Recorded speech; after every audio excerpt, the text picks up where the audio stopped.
تڕێ هەوری پەڵەی پاراوتێر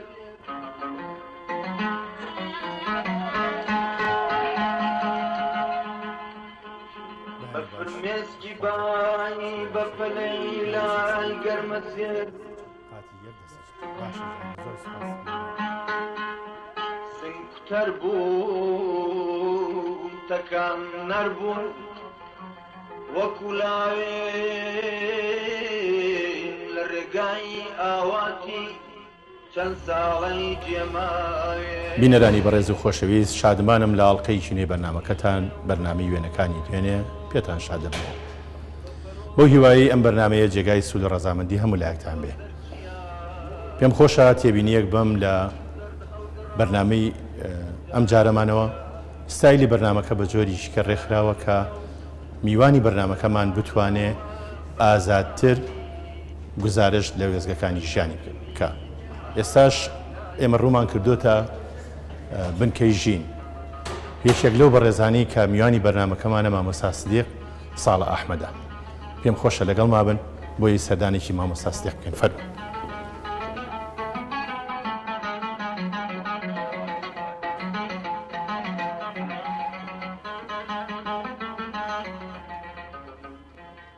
جارانی مەست بە بۆنی شەرابی بەهار فەرموو. ئەم کاتێ باش مامۆستاکە شوێنی قوربان ئەحواڵە سەرچاوات زۆر سپاس. فەرموو قوربان. چاوەکەمی بەخێر بێ. ئەحواڵە باش سەرچاواتی عەزیزم بەخێر بێ. وەزام لە ئیششی دەکەین بەڵام چارمان ناچارە لەبەرەوەی حەزمان کرد بەرنامەیەکە بکەین لەبەرەوەی ئێوە کەسێکی ماندوون لە بوارێکی تایبەتە و من پێم خۆشە بەرنامەیەک لەسەر کۆی گشتیەوە هەوڵانی جەنابە ئەو وێنانی کە تایبەتن بە وێزگەکانی ژیانی خۆتەوە ئەگەر بتوانین و ڕێگامان بن وەکو بنکەی ژین بتوانین لە کۆی گشتی ئەو ئەرشیفەی کە کۆتان کردوتەوە قسە بکەین. لە خزمەتانە سپاس بۆ میوانداریشتان مەمنونتانە. زۆر سپاس. ئەوەی لەم بەرنامەیە بەرنامەی وێنەکانی دوێنێ جێگای گرنگی پێدانە با دۆکۆمنتکردنی وێنەکان و دەرکەوتنی هەموو ئەو ڕاستیانەیە کە لە دووتوێی ئەو مێژوایە کە لە وێنەکانە خۆیان حەشارداوە. بۆ ئەم مەبەستە و بۆ میوانداری بەڕێز مامۆستا سدیق ساڵح ئەحمەد سەردانی بنکەی ژینمان کرد تا لە میانەی ئەم سەردانە لە هەموو ئەو وێنانە بنوارین کە تایبەتن بەخۆی و ئەو وێنانەش کە بە شێوەیەکی زانستی ئەرشیف کراون. مامۆستا سدیق لە ڕۆژی 18 یانزەی ساڵی 57 لە گوندی گۆڕەدێم سەر بە قەزای چوارتای پارێزگای سلێمانی لەدایک بووە. کوڕی فەقێ ساڵحی سۆفی ئەحمەد و خات و گوڵچین حەمە سەعیدە. بەهۆی کاری وەزیفی باوکیەوە وێزگەکانی ژیانی زۆرن بۆیە لە گۆڕەدێم لەدایک بێ و ساڵی 63 لە قوتابخانەی ئیبن مستەوفی لە هەولێر دەست بە خوێندن دەکا. ساڵی 1970 بەشی جیۆلۆجی لە کۆلێژی زانستی زانکۆی سلێمانی بە پلەی دووەم دەردەچێ. ئەو لە ساڵی 1983 لە کارگەی چیمەنتوی تاسڵجەدا ئامەزرێ. لە ڕۆژی 24 سێ ساڵی 1989 لەگەڵ خات و ئاشتی باقی کەریم هاوسەرگیریەکە و دەبنە خاوەنی کوڕێک بە ناوی لاس و دوو کچ بە ناوەکانی لان و نمە. لە سەرەتای ساڵی 1970ەوە ئارەزووی خوێندنەوەی دەبێ و پاشان دەبێتە شاعیر. بەڵام لە دوای ڕاپەڕینە مەزنەکەوە هەست بە گرنگی مێژووی کرد و دۆکۆمنتکردن و ئەرشیفکردنی مێژوو دەکا و هەتا ئەمڕۆژ هەر بەو کارەوە سەرقاڵە. ئیتر لەو ڕۆژە بەدواوە واز لە دنیای شعر دەێنێ. مامۆستا سدیق دەڵێ باوکم و مامۆستا عەبدوڕەقیب یوسف بەڕێ ڕۆشنکەرەوەی بواری مێژوو ئەرشیفکردن دەزانم. هەرچەنە لە قۆناغی ئامادەیە خۆی بە قەرزاری مامۆستا ئەحمەد سەلام دەزانێ. مامۆستا سدیق ساڵح فەرمانبەرە لە بەڕێوەبەرێتی گەشە پێدانی پیشەسازی سلێمانی و ئێستاش جێگیری بەڕێوەبەری بنکەی ژینە. بۆیە ئەم چاوپێکەوتنەمان لەگەڵ ساز کرد.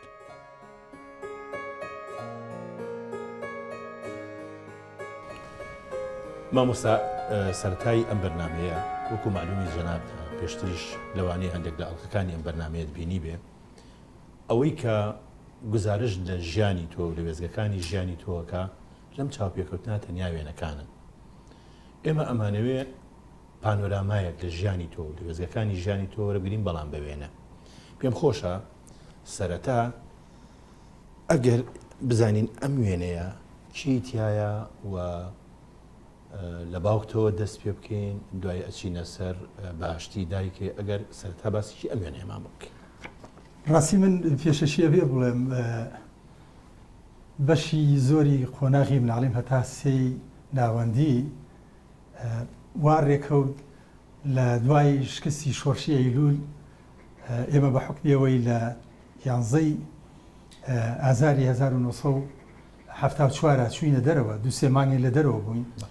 وا ڕێکەوە تەرچی کتێب و گۆڤار و ڕۆژنامە و شانەشمان بردبوو وێنەکانی سەردەمی مەڵانەیشمان لە ناو ئەوانەیە بوو کە شۆڕش شکستی هێنا لە دێی خمانەیە کە نزیکی چوارتایە لە ماڵی مام بوو. ئیتر ڕاستیەکەی لەو دڵگەرمی و بێئومێدیایە ماڵی مام سووتانە بوو یان ڕاستیەکەی لەبەرەوە بەشی زۆری ئەو وێنانەی زمانی مناڵیم بەداخەوە فۆتاوە. ئەم وێنەیە لە هەولێر گرتومانە چکم باوکم سەردەمێک عسکەر بوو لە سوپای عێراقا ماڵمان لە هەولێر بوو. مناڵیم سەردەمێکی مناڵیم تا پۆلی پێنجی سەرەتایی ماڵمان لە هەولێر بوو. ئەم وێنەیە لە یەکێک لە ئیجازەکانی باوکم خۆ دەیزانی عسکەر بوو کە ئیجازە بوو زۆر جار حەزی یەکێ لەو حەزەکانی وێنەگرتن بوو. ئەم وێنەیە هەر بە جلوبەرجی عسکەریەوە کە وەختە ڕاستی یعنی پایە و شان و شکۆی عسکەر زۆر جیاواز بوو لە ئێستا لێشێ لەو سەفەرانەیە گرتوێتی من و وەختە منیتیام لەگەڵ کاکەم مامەسا ڕەفیق لەگەڵ شەماڵی برام و دوای برام با بڵین ئەمە ڕەحمەتی باوکتە. بەڵێ ئەمەشیان ئەمە کاکتە کاک ڕەفیقە مامەسا ڕەفیقە کە بەزلی کوردیەوە گرتومانە وەختە لە هەولێر باو بوو بەزلی کوردیەوە بۆین باخشیانە بەس هێمە هەر بەدەستوری ئەوان. بەڵێ ئەمەیان جەنابەتی ئەمە نەخێرەوە شەماڵی برام ئەمە کاک شەماڵ ئەوەی خوارەوە منم ئەمەیان بەڵێ ئەویان منم ئەمەشیان هیوای برامە کاکە هیوای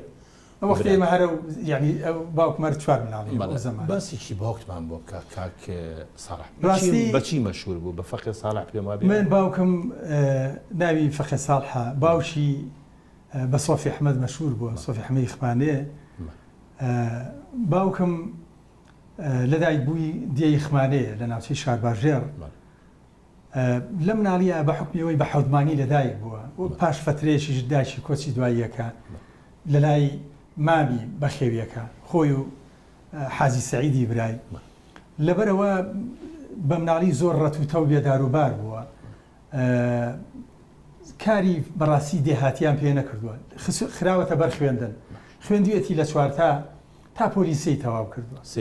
لەو قوتابیانەی کە ڕەفیقی بوون دکتۆر محمود عوسمانی ئێستا یەشێ بۆ لەو ڕەفیقەکانی زمانی خوێندن. دواتریژی تر هەندێک ئیشی فەلاحەتی لە لادەیە کردووە بەڵام باوکم هەر لە مناڵیەوە بە حکمیەوەی خوێندنەکەی لە چوارتا ئەو سەردەما خوارێ خۆش بوو عەبدوڵواحید نووری ئەیمان نووری بەڕێوەبەری قوتابخانەکە بووە. خۆتان ێزانە و پیاوێکی زۆر ئازادی خواز و پێشەوت و خواز بووە قوتابیەکانی لەسەر بیری نوێ پەروەردە کردووە. باوکم زۆر بەڕاستی زۆر سەرسام بووە بۆ پیاوە بووە زۆر جار هەندێک لەو سرودانەی کە فێری کردوون ڕاستڵەکی وریا بوون و قەفەسی دیلی ماشکان ئەوانە باوکم بەو تەمەنە زۆرە هەر لە بیری بوو لە مناڵیە هەر لە خۆشەویستی عەبدوڵواحید نووری کە ژنە هێنێ و مناڵیە بێ یەکەم مناڵی بە ناوی فەخری پێم وابێ خێزانی عەبدوڵواحید نووری بۆ بەو ناوەناوەنێ ئەو خوشکەمان لە تەمەنێکی مناڵیان جوانە مەرگە بێت. باوکم ئیتر ئەو بیر و بۆچوونانە بەڕاستی لە مێشکیا چەسپە بێ و وای لێ کە لە لادێ شاژی خۆت ئەزانیە و سەردەما دێهاتێکی دواکەوتوو و کەم خوێنەواری بووە زۆر یعنی چاوکراوە بێ و باوەڕی بە زۆر بند و با و خوراافاتی و زەمانە نابێ و کەسێکی دژە باوە بڵێ بووە لە هەمان کاتە ڕاستی زۆڵ بوو نەحەقیشی پێناخۆشە بێت و ئەو بۆ خۆی ئاغا و دەسەڵاتدارەکانی ئەو ناوچەیە هەست بە زۆڵم و زۆریانەکات و ئەمە هانی ئەدا لە تەمەنی گەنجیە کە بەڕاستی بریار بە ئەو بچێ ببێ بە سەرباز و تەنانەت لە سوپای عێراقشا تەتەوعکە لەبەرەوە توێتی ئەگەر من لە سوپای عێراق بووم هەرچی چۆنێ بێت من ژیانێکمە بێتوانم خۆم و خێزان بژێنم بەڵام لە سایت دەسەڵاتی ئاغا و دەسەڵاتدارەی ناوچەیە ناتوانم من ناتوانم وەکو پێویست ژیانی ماڵ و مناڵی خۆم هینکەم هەر ئەوە بەڕاستی هەنیا لە سەرەتای ساڵانی سلی سەدەی ڕابردووی تر دێتەوە سلێمانی و لە سوپایە ئیتر لە سوپایە تەتەوعەکە و ئەبێ بە سەرباز و لە ساڵی 1968 ئەو خانەنشینە بێ لە سەربازی ڕاستیەکەی یەکەم مامۆستای من و براکانیشم باوکمان پیاوێکی زۆر خزمەتگوزار خزمەتی مەسلحەتی گشتی ئینسانێکی حەقبێژ و گوێر بوو و یەکەم مامۆستای ئێمەیە کە بۆ ئەم بواری مێژوە کە ئێمە ئیشی تیاکەی من و مامەسا ڕەفیق باوکمانە کە دەور و تاسیری زۆر بوو ئەو بە حکمی عەرەبیەشی زۆر باش ێزانی زۆری ئەو سەرچاوە مێژویانەی کە بە عەرەبی لەسەر کوردستان ئێمە مناڵ بووین ئەمان بینی باوکمە و کتێبانەی یەکڕێوەی خوێندەوە و بەڕاستی ئەو بیر و بۆچوونانەی ئەو هەیبوو دەور و تاسیری لەسەر ئێمە زۆر بوو و زۆر جار بەڕاستی ئێمە دوای کۆچی دوایی باوکم و ئەو دەور و زەمانەی کە ئێمە دوای ڕاپەڕین بە تایبەتی بینیمان اینجا هەسمان کرد ئەو ئامۆژگاریە بە سوودانەی باوکم کە چەند دەور و تاسیری لەسەر ئێمە هەبوو یعنی لەوانە باوکم زۆر ئیمانی بە خەباتی چەکداری کورد نەبوو ڕاستیەکەی پێی وابوو کە کورد میلەتێکی دواکەوتوی هەژارە یعنی چەک هەڵگرتنی بەدیوێکە کە قازانجی پێگەنێ بەدیوێشکە زەرەری زۆرتری پێگەێنێ لەبەرەوە پێی وابوو ئێمەی دامی ئامۆژگاریەوە کرد کە کوردایەتی چەندین ڕێگە و شوێنی هەیە بە تەنیا چەک هەڵگرتن نییە تۆ لە کاتێکا ئەگەر لە دەورانی دەسەڵاتی حکوومەتی عێراقیش ئەگەر بتوانی یعنی لە داریشی حکوومەتیە خزمەتی هاوڵاتیەکانی خۆت کە ئێوە جۆرێکە لە کوردایەتی جۆرێکە لە خزمەتی گشتی و بەڕاستی ئەوەی تێگەیاندین کە ئێمە ئەگەر ڕێگای خوێندن بگرین بۆ ئێمە ڕەنگە باشتری شت بێ کە ئێمە توانین خزمەتی میلەتەکەمان بکەین یعنی هەر ئەوە ئێمە لەخوا بەزیاب ئێمە 6 برا و 2 خوشک ئێمە هەمومان خوێندنی بەرزمان لەخوا بەزیابێ خوێنمان تەواو کرد یعنی باوکم بە موچەیەکی کەم بەڵام ئێمەش زۆر هاوکاری بوون ئێمە لە تەمەنێکی یعنی مناڵیەوە کاسمان کرد باوکمان بەتەنیا ئیمکانیاتەکەی بە حکمی ئەو کاسبی نەکرد بوو بەڕاستی دەست و پێسپی بوو و یعنی بەڕاستی هاوکار و ڕێپشاندەرێکی وای نەبوو لەبەرەوە لە کاسبیە چەند جارێک دوای خانەنشین بوونی فەشەلی هێنا بەڵام ئێمە هەستمانە کرد باوکم کەم دەستە ئێمە لە تەمەنێکی زۆر بۆ خۆم لە 6 سەرەتایی بووم هەتا زانکۆشم تاوە کرد کرێکاری مەکرد یعنی براکانیشم هەروە و ئەمە بەڕاستی هەندەرێ بوو ئێمە کە ئێمە ئەگەر هات و نەخوێنین هەموو پاشە ڕۆژی ئێمە کرێکاریە بێ و کە ناتوانین ژیانی خۆمانی لەسەر لەبەرەوە هەندێکی گەورە بوو بۆ ئێمە کە ڕاستی بخوێنین و لە خوێننیشە یعنی مەراخمان بێ کە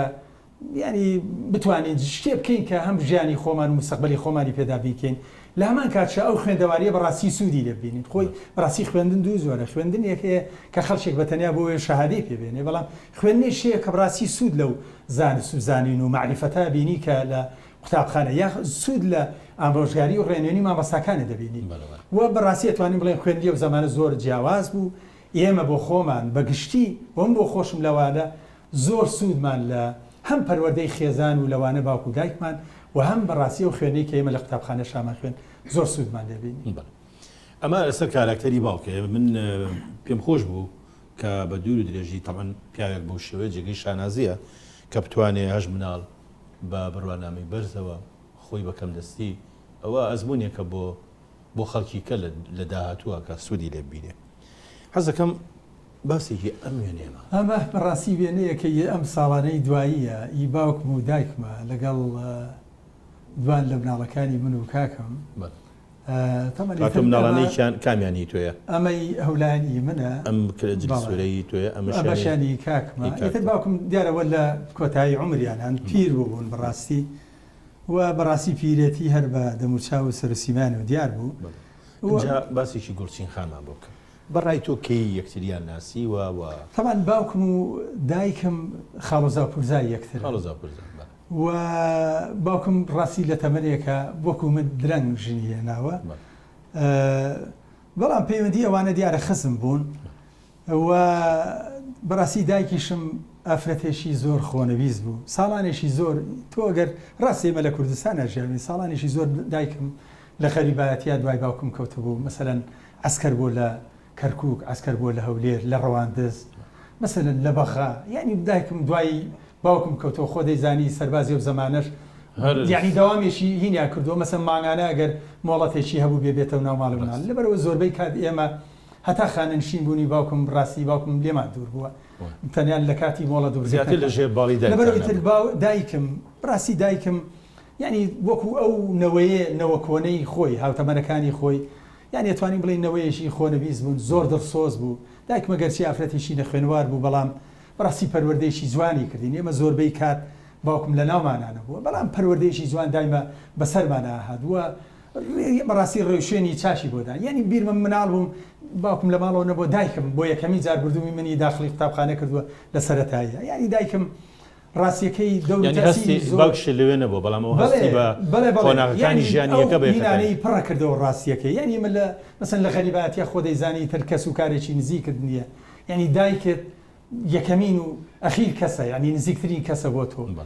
بەڕاستی سەرپەرشتێکی جوان یعنی دایکم زۆر خۆنەویست بوو لەگەڵ خۆمان لەگەڵ خزم و کەس و کارە زۆر بە خزمەت بوو ئێمە خێزانێکی قەرباڵغ بووین یعنی ڕۆژێک لە ڕۆژان دایکم پرتۆبۆڵەیە گلەیەک یعنی ناڵە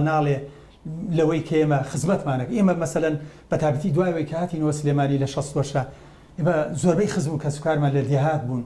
یعنی دایمێ من میوان ناربووین ئەو دایکەم یعنی دیقەتمە ڕۆژێ لە ڕۆژان گلەیی نەکردووە بەردەوام خزمەتی ئێمە خزمەتی مثلا ئەو میوانانە لامە ئەمان کاتە ئێمەشی بە جۆرێ پەروەردە کردبوو کە بەڕاستی هەسمان بە ئازاری دایک و باوکە کرد لەبەرو ئێمە بەمناڵیەوە ئێمە هەموو ئیشێک لەبەرو ئێمە ئەو دوو کچەمان خوشکەکانم لە پاشەبەرەمان بوون ڕاستی ئێمە کوڕبووین ئێمە هەموو ئیشێکی ماڵەوەمان کردو هەموو ئیشێک لە گسگان یارمەتی دایک هەموو ئیشێکمان بەڕاستی زۆر جێڕایەڵ بووین یعنی زۆر جێڕایەڵی دایک و باوکمان بووین یعنی ئەم پێم وایە ئێمە بۆ خۆمان یعنی ئەو بەدیرێکە ئێمە قازانجێکی ڕۆحی گەورەمان لێبینی بوون و ئەو جێڕایەڵێشمان ئێستا ئێمە ویژدانمان بەڕاستی زۆر ئاسوودەیە کە یعنی دایک و باوکمان چەند ئەمەک و چاکەیان بەسەر ئێمە هەیە بەڕاستی ئێمە توانیمان ئەوانە بە تابتی لە کۆتایی عمریانە کە ئیتر ئەوانە ئیتر لە کار و کاسبی کەوتبوون لە ماڵەوە بوون کە ئێمە خۆشمان و یعنی براکانمان بەڕاستی خوشکەکانمان توانیمان یعنی ویژدانمان ئاسوود دەکەین و بەڕاستی خزمەتمان کردن ئەلبەتە ئەم چەند جارێک کە سەردانی ئێرەم کردووە ئەوە فێر بووم کە لە شیکاری وێنەکانە منی ژۆکو یۆ بچمە قوڵایی وێنەکانەوە زیاتر پرسیارم لەلا دروست بێ ئەم دوانە خاڵۆزا و پورزا بوون هەستە کردووە هیچ چیرۆکێکی خۆشەویستی لە بینی دوانە هەبوو بێ وەڵڵاهی پێم وانیە چکە باوکم ئەوەی بزانم یعنی پیاوێکی زۆر جددی بوو پێم وانیە یعنی خۆ دەیزانی ژیانی لادەی ئەو بەهۆی سەربازیەکەش جددیتر تەبان دیتر ئەو زۆر جددیەتی باوکم لە سەربازیە بە حکمی خوێنواری هەبوو ئەو لە سەربازیە لە سلکی مخابەرە بوو لەسەر بێتەر و بەڕاستی ئەگەرچی ئەو باوکم 12 ساڵی کۆتایی وەزیفەی سەربازیەکەی بە هەر بە پلەی عەریفی هێنای بە پلەی عەریفیش خانەنشین بوو ئەو کاتە پێپەڕانی ئەم پۆستانە ئاسان نەبوو بەڵام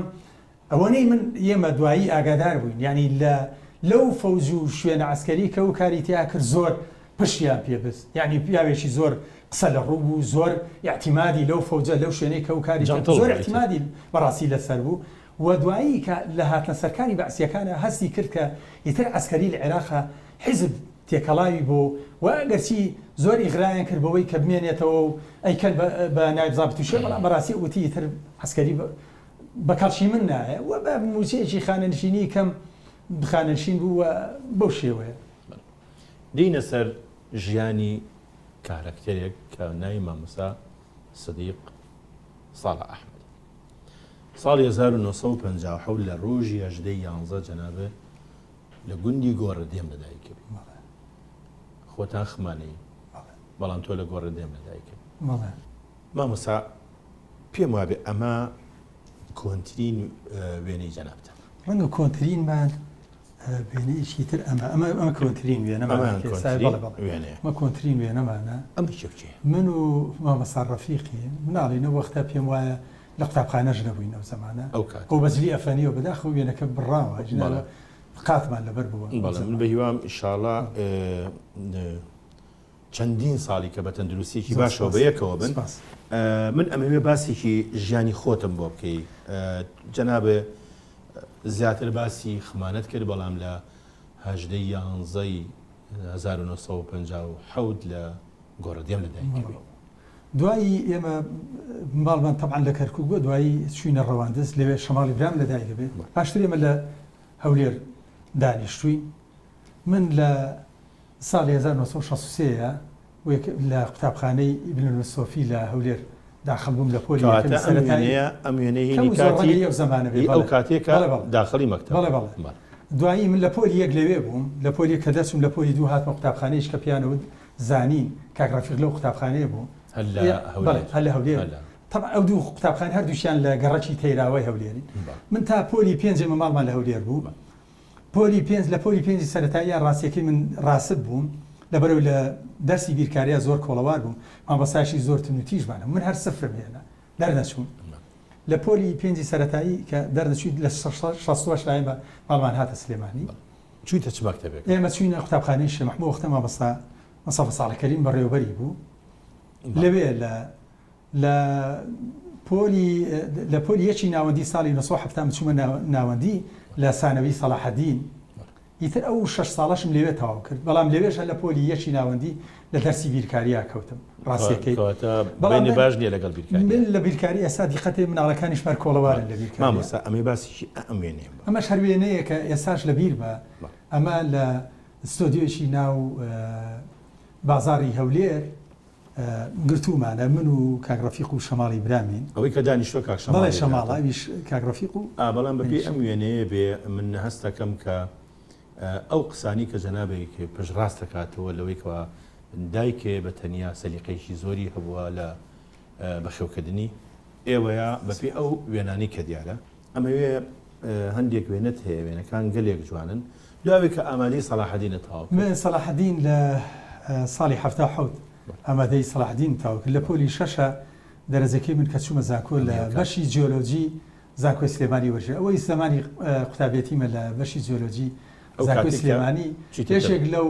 سەفەرە بڵین زانستیانە بوو کە کردومان بۆ ناوچەی دووکان. وێنەتان هەیە هی سەردەمی مەکتەبی سەلاحەدین پێم وابێ. ئەمەی سەردەمی سەلاحەدین وێنەیە ئەنجا کامیان جەنابەتی؟ ئەمەیان منم. ئەمە لەگەڵ پێم وایە ئەمەیان جەنابەتی مامۆستا لەگەڵ مامۆستا کەرەم خەراخی و مامۆستا عەبدوڵڵای مامۆستا بە ڕەحمەت بێەوەی کە با بڵێن وفاتی کرد. بەڵێ تەبانی بە ئەو جیلەی ئێمە من قەرزاری بەڕاستی هەموو مامۆستاکانم بەگشتی ڕەنگە ئێستا ناوەکانیان بیرێ لەوانە بە تایبەتی مامۆستا ئەحمەد سەلامی شاعیر. من لە پۆلی دووی ناوەندیەوە هەستم کرد بە هەرێژی شعر نووسینم هەیە، زۆر هانی دام ڕاستیەکەی هەتا بۆ یەکەمی زار لە یادی دامەزانی یەکێتی قوتابیانی کوردستانە لە ساڵی 74 من بۆ یەکەمی زار لەسەر تەختەی شانۆی قوتابخانەکەمان شعرم خوێنەوە. زۆر هاوکارم بوو، مامۆستا سەلامەنمی، مامۆستا کەرەم خەراخی، ئەمانە زۆر بەڕاستی هاوکاری دەستی ئێمەیانە کرد. کاک ڕەفیق منە مێ پرسیارێ بکەم پێش ئەوەی کە جەنابێ خۆ سەرقاڵکەی بە مێژووە سەرەتا چۆن دەست کرد بە خوێندنەوە، چۆن لەگەڵ دنیای ئەدەبیات، بەڵام جارێ وەڵام مێرەوە بە وچانێک وەربگرم. خۆشەویستانم وچانی کوردینەوە خزمەتتان.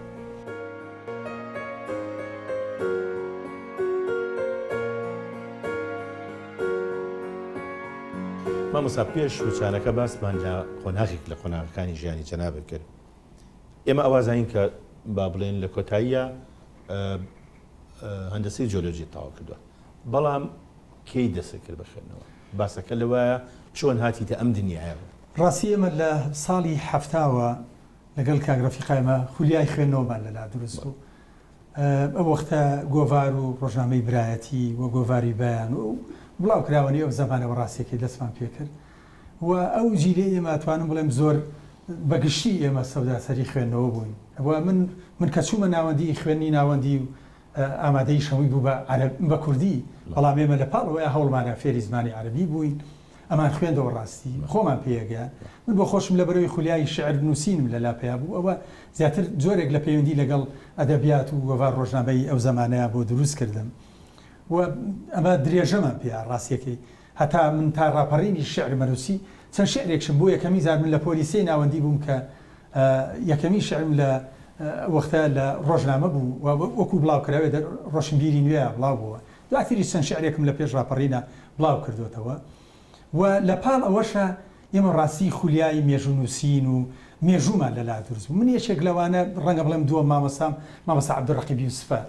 لە ساڵی 1960 مامۆستا عەبدوڕەقیب یوسف ناسی، ئەو بە حکمی ئەوەی لهجەکەی ئێمە باش نازانێت پێویستی بە یەکێک بوو ئەو نووسین و کتێبانی بۆ بە لهجەی ئێمە بۆ بدابڕێژێتەوە. لەبەرەوە من ئامادەیم پیشاندا کە هاوکاری بکەم لەو ڕووە. ڕەنگە بڵێم 15-20 ساڵ من هەتا ڕەنگە بڵێم تا بنکەدا مەزرا لە 2004 هاوکارێکی نزیشی مامۆستا عەبدوڕەقیب بووم، هەموو نووسین وتار و لێکۆڕینەوە و کتێبەکانی بۆ نووسیوەتەوە. و لە پاڵ ئەوەشە بەڕاستی ئەمە بۆ خۆی بوو بە قوتابخانەیە بۆ من و دەوری تەسیری لەسەر من زۆر بوو و زۆر جار بە منی ئەوت تۆ بەهرەیەشی مێژوونووسیت هەیە بۆ نایی من بەڵگەنامە دەی خەریکی ئیشیان لەسەر بکەی. ڕاستێکی من پێم خۆش نەبوو ئەو بە ئەرک و مادووبوونێکی زۆر ئەم شانەی دەستکەوتۆ من بەکاری بێنم بۆ بووە دیسان یەکێ لە شەکانی تریژەوە بووە من بڕوانامەی بەشی مێژوون نییە لەبەرەوە مافی من نییە خەریکی مێژوون نووسین بم. بەڵام دوجار من لە ساڵی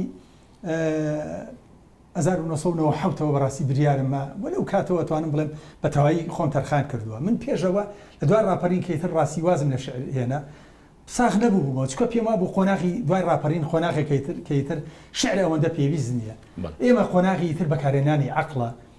ئەو ماوەیە ڕاستی زۆر ساغ نەبوومەوە تەرجەمەمە کرد. ڕەنگە لە وەختە زۆر وتار و 12 کتێبم ئەو کاتە تەرجەمە کردووە تا ساڵی 97. مامۆستا من ئەمەیە باسێکی شەعر بکەم. چ پاڵ نەرێک چ هەوێنێک هەبوو بۆ شعر بۆ تۆ؟ ڕاستیەکەی من پێم وایە هەر نووسین بەگشتی بۆ خۆی من بە تەزەبەی ژیانی خۆم پڕکردنەوەی کەم و کوڕیەکانی ژیانی ئینسانە. من بۆ خۆم چکە کوڕی خێزانێکی کەم و زۆر فەقیر حاڵ بووم. ڕاستی هەستم بە کەم و کوڕی و نوقسانیەکی زۆرە کرد لە ژیانی خۆمە. بەشێک لەوە من ئەتوانم بڵێم بەشێکی نوقسانیەکانی ژیانی خۆم بە خوێنن کە یان بە خوێنن پڕ کردەوە. بەشێکی تریشی بواری ئەدەب و نووسین ئەتوانم بڵێم ئەو بوارە بوو. من بۆ خۆم دەواازەی بوو هەناسیان من بۆ خۆم ڕەنگە بڵێم لە ژیانی خۆمە چکە لە خێزانێکی خەرەباڵغ و کەم دەست بووین زۆر ئومێدم بە ژیان نەبوو. ئینسانێکی بۆ خۆم هەتا زان کۆشم تاوەکو ئینسانیش کەم و زۆر گۆشەگیر بووم زۆر تاقەتی تێکەڵی کۆمەڵ و شتم نەبوو پەیوەندیەکانم زۆر کەم بوو. بەڵام من زۆر قەرزارباری نووسینم. ڕاستیەکەی نووسین بە تاپتێم بواری مێژووی ئێستا خەریکیم. ڕاستی ئەتوانم بڵێم هەموو کەم و کوڕیەکانی سەفەرێکە دوور دەقاتەوە یعنی بووە بە سەفەری ڕۆح و ژیانی من. ڕاستیەکەی هەموو ئەو کەم و کوڕی نوقسانیانەی کە من پێشتر لە تەمەنی هەرزەکاری و گەنجیمە زۆر خەفەت و داخم بەدەستیەوە خۆ. لەناو ئەلبومەکەی تووە ئەم وێنەیە هەیە شعرە بوو ئەمە بووە حەسیەکەی ئەگەر ڕازگۆ من نەخێر نەدوتوە. من ڕاستیەکەی ژنێنانی من درەنگ ژنم هێنا ڕەنگەم درەنگ ژن هێنانەکەی من ئێوە بوو ئەم بینی باوکم خێزانێکی گەورەی بەسەر شانەوەی براکانم هەمووە خوێنن. ئەو وەختە کاکیشم ژنی هێنا بوو بەڵام وەزیفەکانی لە مووسڵ و بەغا و نەجەف بوو. کاکیشم یعنی ئێمە ژیانمان پێکەوە ژیان ڕاستیەکەی هەستمە کرد باوکم ئیمکانێتی نییە ئەم بوو دەگەر ژن بێنم ڕاستیەکەی من ناتوانم هاوکاری باوکم کەم. لەبەرەوە بەڕاستی من هەموو ساڵێک ژنهێنانی خۆم تەجیلە کرد. من تەمەنم ئەو زمانە بۆ ئێمە درەنگ بوو. من 32 ساڵ بوو ژنم لەهێنا بوو یعنی لە چاو هاوتەمەنەکانی خۆمە درەنگ ژنم درەنگ من ئەسڵەن لە کاتێک قۆناغی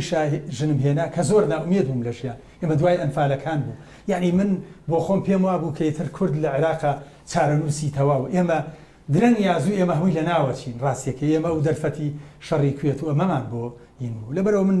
لە سەردەمێکا ژنم هێنا کە ئەتوانم بڵێم ڕاستە ژنێنان خۆناغێکی خۆشە بۆ ژیانی ئینسان بەڵام من زۆر لە ژیانە ترسام زۆر ناومێد بووم. بەڵام ئیتر ئەوە خۆناغێکە خۆ دەیزانی تر هەبوو یەکێکمانە بێ پێڕین وە بەڕاستی ئەم ژنێنانەی منیش یعنی خێزانەکەشم کە ناوی ئاشتی باقر کەریمە مامۆستای قوتابخانەی سەرەتاییە بەڕاستی من قەرزارباریم یعنی ئەو فەلسەفەی لە ئاوەژوو کردی کە ژیان بێمانە لە سەرەتاوە خۆ دەیزانی لە سەرەتای ژیان یعنی ژیانی خێزانی هەمومان بە حکمیەوەی هەریەکەمان پەروەردەی خێزانێکی ڕەنگە جۆرێک لە تێنەگەیشتن هەبێ بەڵام دوزار کەیتر وردە ئەو کێشانە کەمە بنەوە شتێک لە تۆ تەنەزولکردن هەیە. ینی من ئێستا ئەتوانم بڵێم زۆر بەختیارم بۆ بەڕاستی قەرزارباری خێزانەکەمم هەم ئاشتی هاوسەر وام مناڵەکانیش ئەمە شەوێنێکی تۆ بەڵێ ئەوە بۆ مانگی هەنوینی ئەمە مانگی هەنوینیەکە تا زۆر باشە دوکان ڕاستیەکەی من قەزاری ینی خێزانەکەم کە من نەمتوانی و ئەرشی باوکێتی خۆم وەکو پێویست هەم لەگەڵ مناڵەکانم وام بەڕاستی لەگەڵ هاوسەرەکەمە وەکو پێویست جێبەجێ بکەم ئەتوانین بڵێن مێژوو خۆی دووبارە هاتەوە ڕاستی من هەموو کاتەکەم ئێستا کەم و زۆر یعنی بەخەرجاو بۆ ئەم کارێکی ئیشی تیاکەم بووە ڕاستی من مەمنونی خێزانەکەمم کە ڕێگر نەبووم لە بەردەم کارەکەی منە و بەڕاستی زمینەیەکیان بۆ من خوڵقانوە کە ڕێگر نین و هاوکاری منە ڕاستیەکەی و پێم وایە زۆربەی ئافرەتیش حەز بەم کارەی من ناکە ئەم کارەی من چونکە ڕاستیەکەی هەم یەکەم کاتەکەم هەمووی ئەڕوا کە ناتوانم یعنی هەموو زۆری بەشێکی باشی کاتەکەم بۆوان بەخەرج بم وەلامان کاتە ئەم کاری من بەڕاستی دەستکەوتی مادیشی تیانێ خۆ دەیزانی ئێستا پێویستەکانی ئینسان زۆرن ئەم ئیشەی منیش بەڕاستی دەستکەوتی مادی زۆر کەمە دیاری کراوە لەبەرەوە ینی ڕاستەوان لە ڕوویەکەوە دڵگرانن لە من کە ئەمتوانی فرسەتی زیاترم هەبوو بۆ ژیان پێشکەوم لە ڕووی مادیەوە بەڵام من زیاتر ئێستا ئەوەنی بە دوای معنەویاتی ژیانە گەڕێم ڕاستی دوای مادیار ناکەوم پێم وایە ئێستا پێم وایە من خاوەنی هەموو شتێکم لە ژیانە وە لەم ڕێگەی من ینی توانی ئەوەی ئەرکەی لەسەر شانمە بەرامبەر بە میلەت و ڕاستی وڵاتەکەی خۆم جێبەجێ بکەم توانیمانە خزمەتی بکەین کە جێگای خۆی بگرین بەڵێ ڕاستە بەرهەمی ئەم هاوسەرگیریە کاکە لاس ئێستا من کوڕێک و دوو کچمەیە ئەمە وێنەیەکی هەموو کوڕێک لاس کە دەرچووی پەیمانگای هونەرە جوانەکانە بەشی پێکەرسازی دوو کچمەیە کسێکیان دەرچووی پەیمانگای کۆمپیوتەرە ئەو کسەی تریشم دەرچووە بۆ پۆلی پێنجی سەرەتایی نمەی کچم ئەنجا مامۆستا من وێنەیەکی ترما و هەندێک وێنەی تریش هەیە هەڵیەگرین بۆ وێزگەکانی تری بەرنامەکە بەس ئەم وێنەیە لەلای من وێنەیەکی زۆر ناوازە و جوانە ئەمە کەم و زۆر تا ئەو زەمانە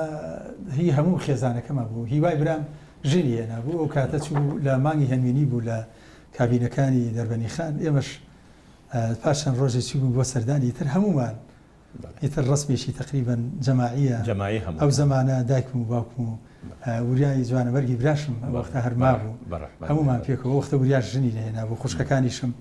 شویان نەکرد بوو مێژووی ئەم وێنەیە ساڵی چەندە ڕاستەکەی فکرم نییە بەس لە کۆتایی نەوەتەکانە بەڵێ مامۆستا بابینە سەر بنکەی ژین من دڵنیام و لە دوورەوە هەمومان ئاگادارین بەهاری عمری تۆش و کاکە ڕەفیقی ژوا خەریکە ئەبا بەڵام خۆتان قەناعەتان پێیەتی و ئیشێکەکەن لە باتی هەمومان ئیشێکی زۆر گەورەی معریفی ئەرشیفی زۆر ئەتوانین زۆر ناو هەڵەگرێ پێم خۆشە لەگەڵ جەنابتە بەشەکانی ئەم بنکەیە بگەڕێن بۆی بزانین چۆن ئەم کەڵچەرە ئەرشیفەکرێ لە خزمەتان باش نییە؟ لە خزمەتان فەرمووە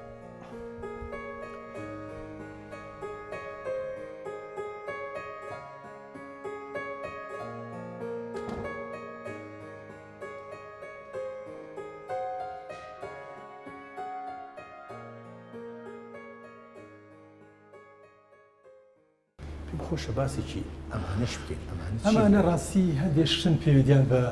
پیرەمێردەوەیە ئەمە ئەو ڕۆژنامە ئەو بۆ نمونە یەکەمین گۆڤاری کوردی پیرەمێرد خاوەنی امتیازی بووە بە ناوی کورد تاعاون بە تەرەقی غەزەتەسی کە ئۆرگانی ڕسمی جەمعیەتی تاعاون تەرەقی کورد پیرەمێرد خۆی یەکێ بۆ لە مؤسسەکان ئەمە نۆ ژمارەی لە ئەستەمبول بەڵێ لە ئەستەمبول غەزەتەسی مەبەستی یعنی گۆڤارە وەختە غەزەتە بە معنای گۆڤار و ڕۆژنامەش هاتووە ئەمانە مەخطوطاتیشیان ئەمانە ڕاستیەکی من ساڵانێن بەراقم بوو دەستخەتی پیرەمێرد ئەمە بەشێکن لە دەستخەتەکانی پیرەمێرد بۆ نمونە شعری مەولانە خالیدی لە فارسی و تەرجەمە کردووە بۆ کوردی ئەمانە ڕەنگە ڕەشنووسی یەکەمی بن ئەم دەستخەتانە کاتی خۆی لە کاکە خالی ڕەسوڵ ڕاستێکی وەرم گرتن هونەرمەند بڵێ لێرە سڵاوی بۆ نێرین کاری ڕاست بەیاخوا ئەمانە زۆری ئەم دەستخەتانە هەمووی دەستخەتی پیرەمێردن ئەمە ڕۆژنامەی ژیانە ئەمە یەکەمین ژمارەیە کە پیرەمێردی تر دوای کۆچی دوای حسێن نازم ئەبێ بە سەر و سەرپەرشتیکەری کەواتە پێش ئەوەی مامۆستا حاجی تۆفیق سێ کەسی تریش سەرنووسەریان کردووە یەکەمین لە ڕۆژنامەی ژیانە یەکەم کەس جەمیل سائی بوو دوایەوە دەورەی یەکەم جەمیل سایب و دوایەوە محەممەد ئەدیب عەزیزە بێت دەورەی دووەم عەلی عیرفانە تا شەڕی بەردەرکی سەرا لە دوای شەڕی بەردەرکی سەراوە عەلی عیرفان برای جەمال عیرفانە بەڵێ عەلی عیرفان برایەتی لە دوای شەڕی بەردەرکی سەراوە حسێن نازم ئەبێ بە سەرنووسەری ڕۆژنامەکە تا کۆچی دواییەکانی تا ساڵی 32 ئیتر لە 1932 یەکەم ژمارەی مامۆستا کە ئیتر پیرەمێرد سەرپەرشتیەکە ئەمە ژمارەی ئەخیری ڕۆژنامەی ژیانە ژمارە 553 کە ئیتر ئیجازەکەی لێ سێنێتەوە حکومەت پیرەمێرد دەچێتە بەغا ڕۆژنامەکەی جارێشکە ناوکەی گۆڕێ بە ژیان و بەژین ساڵی 1938 ئەمە یەکەم ژمارەی ڕۆژنامەی ژینە کە هەر درێژکراوەی ژیانە لە 554ەوە دەستی پێ کردووە ینی لە دوای 38 کە وەستاوە جاریشکە سەرمانگەیشی بێتەوە دوایی بە ناوی ژینەوە پیرەمێردەری کردەوە یەکەم ژمارەکەی یەکەم ژمارەی ژینە لە دوای ژیانە بەڵێ ئەمانە ژوێنەی ترن ئەمانە هەمووی هەر کۆمەڵی وێنەی تایبەت بە پیرەمێردن ڕاستی پیرەمێرد ڕەمزێکە نەکە ڕەمزی ناوچەی سلێمانی بەڵکو ڕەمزی هەموو کوردستانە چکە بەڕاستی پیرەمێرد پیاوێکی زۆر گەورە هەم شاعیرێکی گەورە هەم ڕۆژنامەنووسێکی گەورە و هەنەوەرێکی سەردەمی خۆی یعنی بەڕاستی ریشێ بۆ لەو ڕۆشنبیرە زۆر دەگمەنانەی زمانی خۆی خزمەتێکی زۆر گەورەی کردووە مامۆستا ئەم چاپخانەیە چی هێناوێتی سلێمانی ئەمە پیرەمێرد کە ڕۆژنامەی ژیانی دەرکردووە چاپخانەکە لە سەرتا چاپخانەی بەلەدەی سلێمانی بووە بەڵام دوایی بەلەدەی سلێمانی چاپخانەکە لە پیرەمێرد ئەسێنێتەوە پیرەمێرد ناچارە بێت چێت لە بەغا خۆیەوە ساڵی 1934 بووە چێت لە بەغا چاپخانەیەکە کڕێ بەڵێ ئەمە ئیترێ و چاپخانەکە بەفیتی دەسەڵاتدارانی ئەم وەختە پیرەمێرد ڕاستی زۆر جار تەنگەتا و ناڕەحەت کراوە بە تابەتی و سەردەمەی کە عەبدولمەجید یعقوبی ئەبێ بە متەسەرریفی سلێمانی زۆر جار ناڕەحەت کراوە چکە ڕاستی پیرەمێرد وەکو خۆی لێ سەحافە ثەقافەیە ڕۆژنامەگەری بەڕاستی شتێکی ترسناکە گەرچی ڕۆژنامەکەی ئەم زیاتر ڕۆژنامەیەکی ئەدەبی ڕۆشنبیری گشتی بووە بەڵام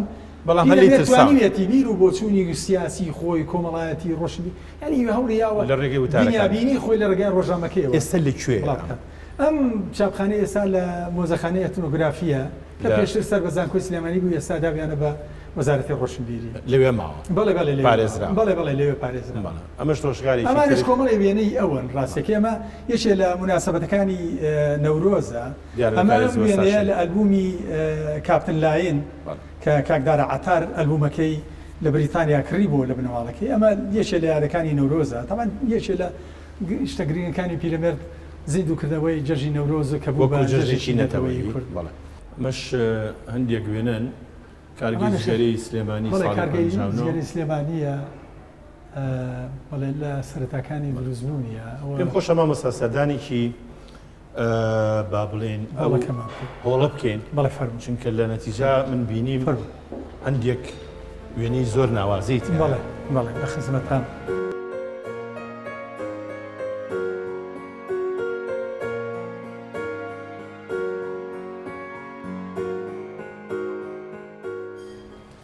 مامۆستا ئەم هۆڵە چی پێڵێن ڕاستی ئەمە فکرەکەی ئەوە بوو ئەم هۆڵە گەورەیەمان هەبووتمان با استیغلالی کەین بۆ شێشی بار ڕاستی بیرۆکەی ئەومان هەبوو کە لێرە زۆرترین وێنەی تیا کۆبکەینەوە وێنەی کەسە ناودارەکانی هەموو پارچەکانی کوردستان شوێنەکانی هەموو کوردستان مناسبەتە مێژوویەکانی هەموو پارچەکانی کوردستان بۆ تەنانەت ئەم پایانەش نیازی ئەومان هەبوو کە وێنەیان بووین بەداخەوە لەبەر سەرقاڵی زۆر و ئیشی زۆر نەپەرژاوی نیازمان بوو ئەمە بیکەین بە پرۆژەیەک بۆ نمونە لەگەڵ پەروەردەیان ڕێبکەوین هیچ نەبێ هەفتانە 2 هەفتە جارە یاخود بەمانگێ قوتابخانانە بێن ئەگەر چی قوتابخانەکان هەر سەریشان لێداوین قوتابیانە بێن لێرە ئەم وێنانە ببینن بۆی زۆرێک لە هوشیاری مەسەلەن مێژ و دۆستی و ئەو شانیان لەلا دروست بێ بەداخەوە وەکو پێویست بۆ بە نەکرا گەرچی جاروبار هەندێک لە قوتابخانەکان پێنجیمان پێوەکەن و داواکەن کە بێن لێرە ئەو قوتابیانە دێن وە ئێمە لێرە قسەیان بۆکەین لەسەر ئەم شانە لەسەر ئەو شانەی کە جێگای بایەخی دەستگاکەی ئێمن بۆ بڕاستی دەور و تەسیری زۆرە بەداخەوە نەماتوانیوە ئەمانە ئیتر کۆمەڵێ نمونەن لەو مامۆستا وتەیەکەیە کاڵێ وێنە ڕازگۆترین دۆکۆمنتە تۆ لەسەر وێنە چ بیرێکت هەیە لەسەر وێنە پەیوەندی تۆ وێنە چییە؟ ڕاستی خۆی وێنە یادگارێکی مێژوویی گرانبەهایە وێنە بۆ خۆشی زۆرێکە لە بەڵگەنامە چۆن ئێمە بەڵگەنامە بە تەنیا شتی نووسراو نییە وێنەش زۆرێکە لە بەڵگەنامە جاری وایە تۆ ڕەنگە لە ڕێگای وێنەیەکەوە مناسبەتێکی مێژووی یاخود گرێشوێرەیەکی مێژوویت بۆ بکرێتەوە بەڕاستی لەبەر ئەوە وێنە زۆر جار تۆ لە ڕێگای وێنەوە ڕەنگە لە هەندێک لەو شخصیەتە کۆنانە تیان بگەی جۆرێک لە پەیوەندی کۆمەڵایەتیەکانیان کۆبوونەوەی کۆمەڵی خەڵک بۆ نمونە لە مناسبەتێکە تۆ زۆرێک ئەتوانی بە تاپی لە کۆنا کە ئێمە سەرچاوی نووسراومان لەسەر ڕووداوە مێژویەکانی ڕابردوومان کەمە لەبەرەوە تۆ ڕەنگە زۆر جار لە ڕێگای ئەو پەیوەندی شخصیانەی لە ڕێگای لە نێوان بەشێک لە خوێندەوار و منەوەرەکانی کۆنا بە تۆ توانی پەیوەندی سیاسیەکانیان یا پەیوەندی کۆمەڵایەتەکانی تریان بخوێنیتەوە بۆ خۆشم زۆر جار ڕاستی سوودم لەوە بینیوە بۆ نمونە ئێمە سێ ئەفسەرمان لە دوای شەڕی بەدەرکی سەرای سلێمانی کاوانیش مەحموود جەودەت و حامید جەودەت و کامیل حەسەنن ئەوانە ڕیزەکانی سوپای عێراق بەجێهێڵنەوەچن بۆ پیران بۆ لای شێخ مەحموود وەکو ناڕەزایەتێک دژی ئەو خەتڵ عامەی لە ڕۆژی 6 ئەیلولا کراوە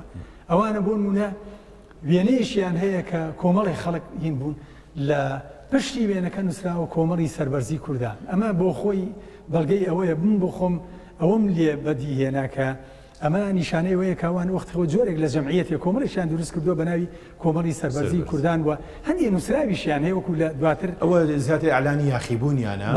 بۆ چوونیشان بۆ لای شێخی نەمر بۆ پیران بڵێ ئەمانی بیستیانە جۆرێک لە سینایەکی پێشکەوتوتر زیاتر بیان بە زوڵانەکەی شێخ مەحموود شێشی لەو بابەتەیە کرد لەبەرەوە هەموو وێنەیەک بۆ خۆی قیمەتێکی مێژووی هەیە بە تابەتی و میوانی وێنانی کە پەیوەندیان هەیە بە شخصیاتە دیارەکانی ئێمە یاخود بۆ نەبێژوویەکانی ئێمە یا ئەو شوێنە بێژوویەکانی ئێمە ئەمەی کە لێرەش هەیە ڕاستی وێنەی جیاجیای کۆمەڵی شخصیاتی جیاوازن کە ئێمە بڕاستی گوێمان نەداوەتە ئەمانە خەڵکی شوێن یاخود لە نچ ناوچەیەکن هەوڵمان داوە ئێرە زۆرترین وێنەی هەموو ناوچە و شوێنە جیاجیەکانی کوردستانی تیا کۆبکەینەوە ئەمانە هەر یەکێک لەم کەسانە لە بوارێک لە بوارەکان ئایتی لە بواری ئەدەب بێ یا لە بواری سیاسەت یاخود کۆمەڵایەتی ئەمانە هەر یەکێک لەوانە دەور و هینیان هەیە ڕاستیەکەی ئەمانە ئەتوانین بڵێم مشتێکە لە خەروارێک ئەمانە بەشێکی زۆر کەمنە جنا ئێمە ڕەنگە وێنەی زۆر شخصیاتی لەمانە گەورەتر و یاخود بەناوبانگتر هەبکە فرسەتمان نەبوو یاخود وێنەی ڕەنگە جوانیمان دەست نەکەوت بێ لێرەیە بیان نوێنین و بیان خێنە بەرچاو ئەم وێنانە زۆربەی زۆری وێنەکان ناویان لەسەرە مەسەڵەن بۆ نمونە ئەوە قانعی شاعرە ئەمە محەممەدی شاپەرسی ئەمە حەلامە شەبحەوەی خاڵە هەندێک وێنە هەیە لەوانەیە بۆ ئێمە کە یەکەم جارمانە بێنە ئێرە یان بینەری بەڕێز مەسەڵەن بۆ نمونە ئەم وێنەیە ئەگەر تۆ باسێکمان بۆ بکەی ئەم وێنەیە سێ شخصیەتی ئێمەی تایە یەکیشیان مامۆستا مەلا جەمیل ڕۆژبەیانیە ئەمەی با بڵێن بۆن باخلم ئەم وێنەیە لە تاران گیراوە مامۆستا جەمیل ڕۆژبەیانی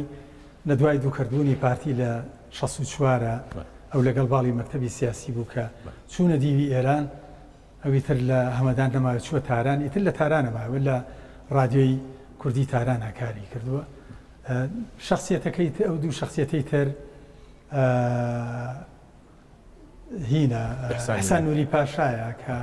سەرۆکی بڵین یاخود ڕابەری شۆڕشی ئاگریداغ بوو ئەو یەشە بوو لە ڕابەرانی جەمعیەتی خۆی بوون کە ساڵی 1920 لەوێ حەسان نووری پاشا پەناهەندەیە لە ئێران خۆی لە باکووری کوردستان بەڵێ حەسان نووری پاشا کە لە دوای ساڵی 1930 شۆشەکەی کۆتایی پێهات ڕای کرد چووە دیوی ئێران و لەوێ پەناهەندە بوو ئەوە و سەردەمەیە کە ئیتر لەگەڵ خێزانەکە بە پەناهەندەیی لە ئێرانە بەسەریان بردووە ئەم وێنەیە سێ کاراکتەرن ئەگەر باسێکی ئەو ئەمە ڕەشۆڵە ڕەشۆڵی گۆرانیبێژی بەناوبانگە لەگەڵ ئەختەری خێزانی کە لە ساڵی 56 لە هێنانەوەی تەرمی شێخ مەحمووە کە خۆپشاندانی تیا کرا و شەهید بوو و ئەو مناڵەش ئەوە پێم وایە مابادخانی کچی شێخ لەتیفی حەفیدە گیراوە ئەمانە شەندێک لە تەمان ڕەشۆڵ ساڵی 74 کە شۆڕش هەڵگیرساوە ئەو لە 74 کۆچی دوایی کردوان وێنەی تر هەن مامۆستا ئەم کاراکتەرە لێرە پێچە کۆتایی ژیانی بێیان بە جلوبەرجی کوردیەوە وەڵاو کۆتایی ژیانی نییە ئەوە ساڵحزەکی ساحب قرانە یەشێ لە شخصیەتە دارەکانی ئێمە ساڵحزەکی ئەفسەرێکی دەوڵەتی عوسمانی بوو دوای ڕوخانی یعنی دوای کۆتایی حکمی عوسمانی و هاتەوە بوو بە قوماندانی عسکەری کوردستان وەکو بڵێ وەزیری دیفاع لە دووەم حکومداری شێخ مەحمووە ساڵی 1922 ومایەوە لەگەڵیە بەداخەوە ئەو لە سەرەتای ساڵی 23 هەوڵێکیدا بۆی شێخ مەحموود لەگەڵ ئینگلیزەکانە پێک بێ سەفەری بەغای کرد و هیچی بۆ نەکرا لەگەڵ ئینگلیزەکان کە هاتەوە بەداخێکی زۆرە شێخ مەحموود گرتی سجن کرا و ئەوە مایەوە تا لە دەورانی سێمە ساڵی 1924 کە بەڕڵای کرد دیتر چووە بەغا لەوێ یەکەمین گۆڤاری کوردی وێنەداری دەرکرد بە ناوی گۆڤاری دیاری کوردستان ئێمە بۆ خۆمان چاپمان کرد ئەو گۆڤارە بە زمانی کوردی و عەرەبی و تورکی عوسمانیە 16 ژمارەی لێ دەرکرد یەکەم گۆڤاری کوردی وێنەدارە ژمارەشی زۆر وێنەی زۆر حەزی لە وێنە کردووە ژمارەشی زۆر وێنەی مێژووی تیا جێکراوەوە گۆڤارە بۆ خۆشی گۆڤارێکی گرنگە ئیترەوە دوایی چۆ دوایی لە ساڵی 1926 وازی لە گۆڤارکێنا چۆ ناو سوپای عێراق وەرژێ ئیتر کۆمەڵی وەزیفەی حکوومەتی بەدەستەوە گر لەوانە بوو بە متەسەریف پێم وایە ساڵی 44 وەفاتی کرد ئەمە ئەو زمانەیە کە قوماندانی عسکەری کوردستان بۆ بەجێی کوردیەوە بەجێ کاتی شۆڕش بووە بەڵێ بەڵێ ئەمە لەوە چیە بتانەوێ نەواتێ بێ بۆ مەتحەفێکی کوردەواری شتێک لەو بابەتە ڕاستیەکەی ئێمە نیازی شتێکی لەو بابەتەمان هەبوو بەڵام 2000 هەستمان کرد پێمان ناکرێت ئەژیناوە حەزمانە کرد کۆمەڵێکی فۆلکلۆری ئەو خەڵکانەی کە دێنە لامان ئەو شە فۆلکلۆریانە ببینن ئەوانە بەشێکن لە کەرەسەی دانسازی خوا لە خۆشبوو شێخ لەتیفی دانساز کە بنەماڵەکەی ئەوانی بەڵێ ئەوانە هەمووی کەرەسەی دانسازی ئەوەن ئیترەمانی کەش هەندێک لەو شە فۆلکلۆرانەی ئێمن بێشکەی و براقە و دەستار و پنە و شەربە و ئەمە شەرهینی کارگەی چیمە تۆی سەرسنارە مامۆستا ئەو وێنەی با بڵێن ئەو کاراکتەرە جامانە بەسەرانی کە ئەمە قوتابخانەی کەشی نوحی خوا لە خۆشبوو نەزمەدی مەلایە کە وەختە دیارەوانی کە فرسەتی خوێندنیان نەبووە لە تەمەنی جیاجیا بوون چوونەتە لای ئەو بەرامبەر بە پارەیەشی کەم فێری خوێنەوە و نووسینی کردوون ئەمە یەشێکە لە ئەو وێنە جوانانەی قوتابخانەی کەشینوە کە بەڕاستی یەشێکە لە سەروەریەکانی شاری سلێمانی کە خوێندەوارانی ئێمە